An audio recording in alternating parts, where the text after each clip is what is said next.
Good morning to all મિત્રો, આજે આપણે vehicle maintenance and garage practice સબ્જેક્ટની અંદર chapter number 4 maintenance and overhauling of the vehicle different કમ્પોનન્ટમાં ટ્રબલ શૂટિંગ જે પોર્શન છે તેની અંદર ક્લચ વિશે લાસ્ટ લેક્ચરની અંદર આપણે તેની અંદર જે પ્રોબ્લેમ્સ આવે છે તેના વિશે ચર્ચા કરી.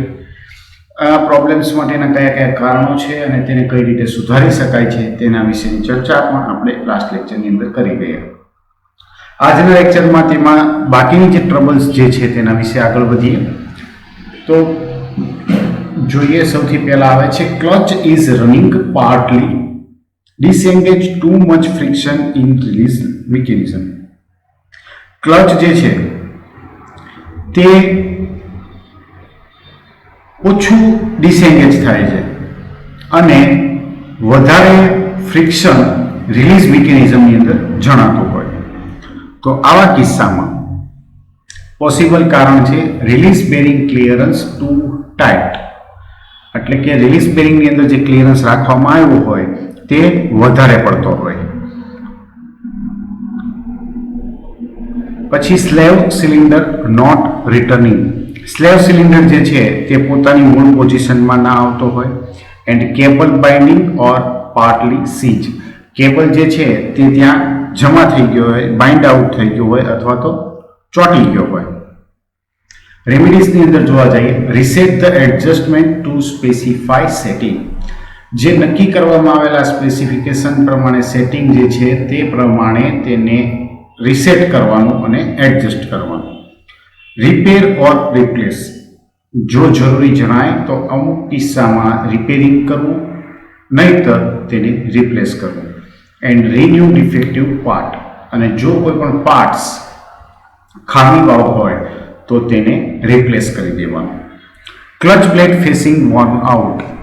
ક્લચ પ્લેટની ફેસિંગ જે છે તે ઘસાઈ ગઈ હોય તો કે normal wear life.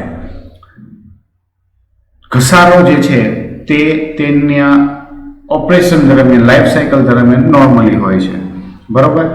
Drive misuse. Resting foot on the pedal while in motion or riding clutch strike release mechanism. જ્યારે વાહન ચાલતું હોય અથવા તો રનિંગ કન્ડિશનમાં હોય તો આવા સમયગાળા દરમિયાન ડ્રાઈવર જે છે તે પોતાનો પગ ક્લચ પેડલ ઉપર કન્ટિન્યુ રાખતો હોય અથવા તો ક્લચ રાઇડિંગ જે છે તે રિલીઝ મિકેનિઝમની ક્લચ જે છે તે રિલીઝ મિકેનિઝમની અંદર ચોંટી ગયો હોય. આ બે કારણોસર ક્લચ ફેસિંગ જે છે, પ્લેટની ફેસિંગ વિયર આઉટ થતી હોય. તો રેમિડીઝની અંદર છે રિન્યુ ધ ક્લચ. ક્લચને બદલી નાખો. નેક્સ્ટ આવે છે check release mechanism cable, release mechanism cable or hydraulic system and renew defective parts. ત્યારબાદ રિલીઝ મિકેનિઝમ જે છે તેને ચેક કરવાની. જો કેબલ ઓપરેટેડ સિસ્ટમ હોય તો તેને ચેક કરવાની. હાઇડ્રોલિક ઓપરેટેડ સિસ્ટમ હોય તો તે પણ ચેક કરવું પડે છે. અને આંખમાં ચેકિંગ દરમિયાન જો કોઈ ડિફેક્ટિવ પાર્ટ જણાતો હોય તો તેને રિપ્લેસ કરવાનો હોય. Uneven driven plate wear. Driven plate ઉપરનો ઘસારો અનઇવન હોય, અયોગ્ય હોય, અસમાન હોય. Flywheel face worn or groove. ફ્લાયવ્હીલની ફેસ છે તે ઘસાઈ ગયેલી હોય અથવા તો ગ્રૂવ થઈ ગયેલી હોય. Renew defective part fit new clutch. Defective part હોય તેને રિપ્લેસ કરી દેવાનો અને નવી ક્લચ એસેમ્બલી જે છે તે લગાડવાની. Broken driven plate lining. Driven પ્લેટનું લાઇનિંગ જે છે તે તૂટી ગયું હોય તો damage when the fitting incorrect driving practice. જ્યારે ફિટિંગ કરતા હોઈએ તો એ સમયગાળા દરમિયાન પણ ડેમેજ થયું હોય અથવા તો ડ્રાઇવિંગ પ્રેક્ટિસ યોગ્ય ના હોય. રેમિડીઝ છે રિન્યુ ક્લચ. ક્લચને બદલી નાખવાનું. Flywheel damage or out of truck. Flywheel જે છે તે નુકસાન પામ્યું હોય, ડેમેજ થયો હોય અથવા તો ટ્રકની બહાર આવી ગયો હોય તો કે મશીનિંગ એરર રિફિનિશિંગ ફ્લાયવ્હીલ. મશીનિંગ એરરને કારણે પણ થતું હોય તો આ માઇનર એરર જે છે તે મશીનિંગ કરીને દૂર કરવામાં આવી શકે છે. Machine or replace the flywheel. કાં તો મશીનિંગની મદદથી તેને આપણે એરર રિમૂવ કરવાની અથવા તો ફ્લાયવ્હીલ જે છે તેને આપણે રિપ્લેસ કરી દેવું પડતું હોય. Uneven wear to driven plate facing. Driven plate facing ઉપર અસમાન ઘસારો થતો હોય તો કે worn or groove flywheel cover drop plate. Flywheel cover assembly અથવા તો ડ્રોપ પ્લેટ નો ઘસારો થઈ ગયો હોય અથવા તો ગ્રુવ થયા હોય તો રેમેડીઝ છે રિપ્લેસ ડિફેક્ટિવ પાર્ટ્સ. તો આવા કિસ્સામાં જે પ્લાસની અંદર ખામી હોય તો તેને આપણે રિપ્લેસ કરી દેવાના. Driven plate contaminated with oil. Driven plate જે છે તે ઓઇલની મદદથી સંક્રમિત થયા હોય, કોન્ટામિનેટેડ એની ઉપર લાગી ગયું હોય, ઓઇલ લાગી ગયું હોય. Faulty oil seal on engine or gear box. એટલે કે એન્જિનની અંદર જે આપણે ક્રેન્કેસના બંને તરફ ઓઇલ સીલ લગાડવામાં આવેલા હોય તે ફોલ્ટી હોય, ડેમેજ થઈ ગયું હોય, અથવા તો ગિયર બોક્સની અંદર જે ચારે છેડા હોય છે તો તેના ઉપર પણ આપણે ઓઇલ સીલ લગાડતા હોઈએ તો તે ફોલ્ટી થયું હોય, તે ખરાબ હોય. પછી hub or spigot over grease. Hub અથવા તો સ્પીગોટની ઉપર ગ્રીસ આવી ગયું હોય. Release bearing losing the grease. અને રિલીઝ બેરિંગ ઉપર જો ગ્રીસ લગાડવામાં આવ્યું હોય તો તે હીટને કારણે તેની જે પ્રોપર્ટીઝ છે તેની અંદર ચેન્જ થતો હોય છે અને તે પીગળી જતું હોય છે. તો આવા કારણોસર ત્યાં પણ ડ્રીવન પ્લેટ ઉપર પહોંચી શકવાની સંભાવના રહેતી હોય છે. રેમેડીઝની અંદર જોઈએ locate, correct leak, renew clutch. પહેલાં ચેક કરવાનું, પછી લીકેજ છે કે નહીં તે જોવાનું, તેનું લોકેશન ચેક કર્યું અને જો જરૂર જણાય તો ક્લચ ફેસિંગ જે છે તે બદલી નાખવાની અથવા તો ક્લચ પ્લેટને બદલી નાખવાની. Clean the all part and renew the clutch. જે પાર્ટ્સ ક્લચની સાથે જોડવામાં આવ્યા હોય તો તેને ક્લીન કરી નાખવાના અને બાકી ક્લચ એસેમ્બલી જે છે તેને રિપ્લેસ કરી દેવાની. એન્જિન ઓર ગિયર બોક્સ માઉન્ટિંગ. એન્જિન અથવા તો ગિયર બોક્સનું માઉન્ટિંગ બરાબર ના હોય તો આવા કિસ્સામાં પણ થઈ શકે છે. Damage, broken, what, mounting and stabiliser. Mounting અથવા તો સ્ટેબિલાઇઝર છે તે ક્યાં તો ઘસાઈ ગયું હોય, તૂટી ગયું હોય અથવા તો ડેમેજ થયું હોય તો replace defective parts. Defective parts જે છે તેને આપણે રિપ્લેસ કરી દેવાના. Clutch plate fitting with the wrong friction material.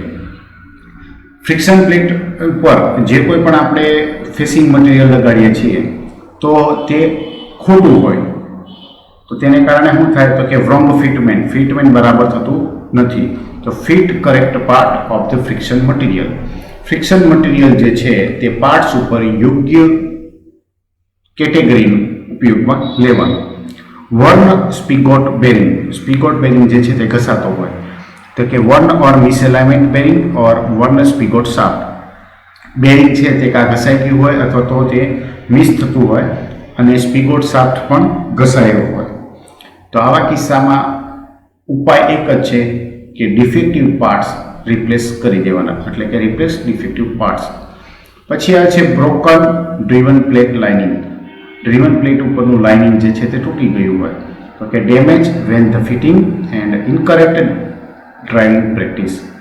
Fitting કરતી વખતે ડેમેજ થયું હોય અથવા તો ડ્રાઇવિંગની પ્રેક્ટિસ જે છે તે યોગ્ય રીતે ના હોય. તો આવા કિસ્સામાં ઉપાય પ્રમાણે જોવા જઈએ તો ક્લચ રિપ્લેસ કરી દેવાનું.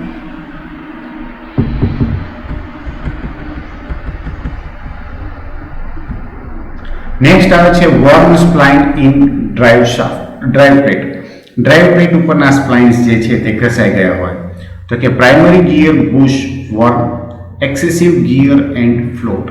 પ્રાઇમરી ગિયરનું બુશ જે છે તે ગિયર અને ફ્લોટના વધારે એક્સેસિવ હોવાને કારણે તે વર્ન આઉટ થઈ ગયું હોય તો replace the defective part, reset and float. તો જે ભાગ ઉપર ડિફેક્ટિવ હોય તેને રિપ્લેસ કરી દેવાના અને તેના ફ્લોટને યોગ્ય રીતે સેટ કરવાના. Distortion or broken cover drive strap. Cover drive strap જે છે તે કાં ઘસાઈ ગઈ હોય અથવા તો ડિસ્ટોર્ટ થઈ ગઈ હોય તો કે tow starting, excessive transmission wear and wrong part fit. સ્ટાર્ટિંગમાં થાય છે. ગિયરબોક્સની અંદર અથવા તો ટ્રાન્સમિશનની અંદર જો વધારે પડતો ઘસારો હોય તો પણ થાય છે, અથવા તો ખોટો કોઈ પણ પાર્ટ ફિટ કરવામાં આવ્યો હોય તો થાય. તો રિપ્લેસમેન્ટ ડિફેક્ટિવ પાર્ટ્સ જે છે તે એનો એક ઉપાય છે, એટલે કે જે કોઈ પણ પાર્ટ ખરાબ થઈ ગયેલા હોય તો તેને આપણે બદલી નાખવાના. Cover assembly press distort. Cover assembly જે છે તે આખી ડિસ્ટોર્શનને ઉપર લાગુ પડી હોય તો કે damage cause fitting compression clip prior to fitting. એટલે ફિટિંગ માટે જીએમ જે યુનિટ જે છે તેની અંદર ફિટિંગ પહેલાં કોમ્પ્રેશન ક્લિપ જે છે તેને નુકસાન કઈ રીતે થયું છે તે માટે ચેક નુકસાન થયું હોય તો થાય. Replace the cover assembly, fit compression clip correctly. Cover એસેમ્બલીને રિપ્લેસ કરવાની અને કોમ્પ્રેશન ક્લિપ જે છે તે યોગ્ય રીતે ફિટ કરવાની. Driven plate distort. Driven plate જે છે તે ડિસ્ટોર થઈ ગયું હોય, ડેમેજ થઈ ગયું હોય, તેનું કારણ છે મિસએલાઇનમેન્ટ ડ્યુરિંગ ધ ફિટિંગ. ફિટિંગ દરમિયાન કોઈ પણ પ્રકારનું મિસએલાઇનમેન્ટ થયું હોય તો રેમેડીઝ છે ફિટ ધ ન્યૂ ક્લચ. નવો ક્લચ આ સમયગાળા દરમિયાન ઇન્સ્ટોલ કરી દેવાનો અથવા તો ફિટ કરવાનો. તો આજના લેક્ચર સાથે આપણે ક્લચની અંદર જે કોઈ પણ પ્રકારની ખામી આવતી હતી તેના માટેના કારણો અને તેને લગતા ઉપાયો વિશે ચર્ચા કરી. નેક્સ્ટ લેક્ચરની અંદર આપણે ચર્ચા કરીશું ગિયર બોક્સ વિશે.